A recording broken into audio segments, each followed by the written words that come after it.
സിദ്ധാർത്ഥന്റെ മരണത്തിന് പിന്നാലെ തിരുത്തൽ നടപടിയുമായി വെറ്റിനറി സർവകലാശാല ഇപ്പോൾ രംഗത്ത്. ഹോസ്റ്റലിൽ പുതിയ പരിഷ്കാരങ്ങൾ ഏർപ്പെടുത്തി.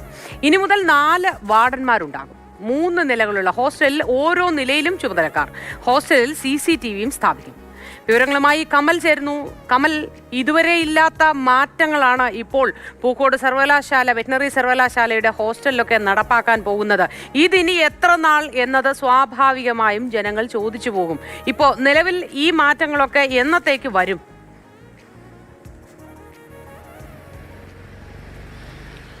മോത്തി പുതിയ വൈസ് ചാൻസലർ ചുമതലയേറ്റിരുന്നു. കാരണം നേരത്തെ നിലവിലുണ്ടായിരുന്ന വൈസ് ചാൻസലറെ ഗവർണർ സസ്പെൻഡ് ചെയ്തു. അതിനുശേഷം പുതിയ VC ചുമതലയേറ്റ് ഇന്നലെ സർവകലാശാല ആസ്ഥാനത്ത് ചില യോഗങ്ങളൊക്കെ ഉണ്ടായിരുന്നു. അതിന്റെ അടിസ്ഥാനത്തിലാണ് ഈ പുതിയ പരിഷ്കാരങ്ങളൊക്കെ നടപ്പാക്കുന്നത്.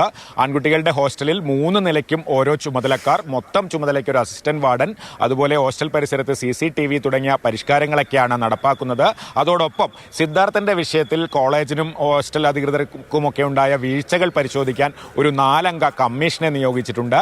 പ്രത്യേകിച്ച് dean doctor MK Narayanan, assistant warden Kanthanathan എന്നിവരെ ഇന്നലെ സസ്പെൻഡ് ചെയ്തിരുന്നു. അവർക്ക് ഈ സംഭവത്തിൽ എന്ത് വീഴ്ചയാണ് ഉണ്ടായത് എന്നൊക്കെ പരിശോധിക്കാനാണ് ഈ കമ്മീഷനെ നിയോഗിച്ചിരിക്കുന്നത്. 3 മാസത്തിനകം കമ്മീഷൻ റിപ്പോർട്ട് സമർപ്പിക്കും.